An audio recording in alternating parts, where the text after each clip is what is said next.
ঘরটা কেমন হয়েছে বলো তো লতা? ঘরটা তোমার ভালো লেগেছে তো? হ্যাঁ, সত্যি খুব ভালো হয়েছে। এই গরমের দিনে যাদের বাতাস দেওয়ার যন্ত্র নেই, তাদের জন্য এমন একটা বাড়ি সত্যিই ভালো। তোমার বুদ্ধি আছে বলতে হবে। তবে তুমি যদি আমার বুদ্ধির উপর বিশ্বাস করে আমাকে সাহায্য না করতে তবে কি করে হতো বলো তো? আমার তোমার উপর সম্পূর্ণ বিশ্বাস ছিল, আছে এবং থাকবে।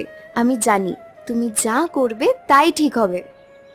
এখন তবে আমি কুমড়োটা নিয়ে বাজারে যাই, দেখি কেমন বিক্রি হয়। শুধু ঘর হলেই তো চলবে না, সাথে রোজগারও লাগবে। এই গরমে লোক কুমড়ো খেতে ভালোবাসে। তুমি কুমড়ো কটা বাজারে নিয়ে যাও, দেখবে ভালো বিক্রি হবে। ঠিক আছে, আমি আসি, তুমি সাবধানে থেকো।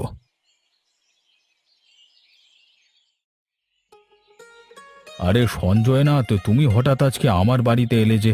কেমন আছো তুমি? কেমন চলছে তোমার ব্যবসা? আমি ভালো নেই। ব্যবসাটা ভালো চলছে না বলি তো ভালো নেই।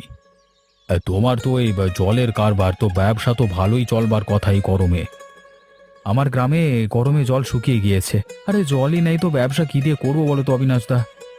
সেসব না হয় বুঝলাম। তা আমার কাছে এলে যে কোনো সাহায্যের দরকার আছে কি? তুমি কি আর সাহায্য করবে? আমি এলাম তোমার গ্রাম দেখতে। এখানে কেমন কি চলছে তা দেখতে, নতুন কিছু করবার কথা ভাবছি। বাহ, খুব ভালো কথা।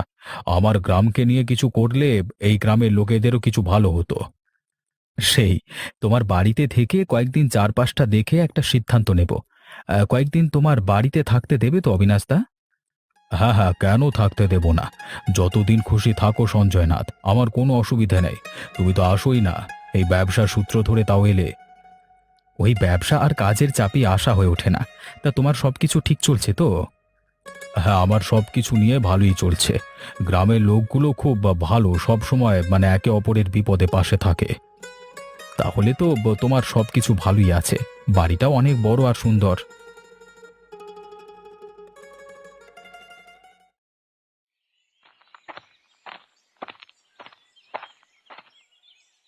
আরে আপনি সঞ্জয়নাথ বাবু না? অবিনাশ বাবুর জেঠু ছেলে। হ্যাঁ, একদম ঠিক চিনেছেন। কিন্তু তুমি কে? তো তোমাকে তো আমি ঠিক চিনতে পারছি না। আরে আমি খগেন, খগেন অবিনাশ বাবুর বিশেষ লোক। ওনার অনেক কাজ আমি করে দিই। এমনকি আপনি বলতে পারেন ওনার কোনো কাজ আমাকে ছাড়া হয় না। এই লোকটা অবিনাশ তার সব কাজ করে। অবিনাশ তার এত সম্পত্তি, এত বিলাসিতা, সব তার সঠিক সময়ে সঠিক কাজের জন্য। আর তার পেছনে আছে এই লোকটা। এই লোকটা মনে হচ্ছে আমার কাজে লাগবে। আমার মনে হচ্ছে আপনি খুব দুশ্চিন্তায় আছেন। আমাকে বলতে পারেন, মানে আমি যদি আপনার কোনো কাজে লাগতে পারি তো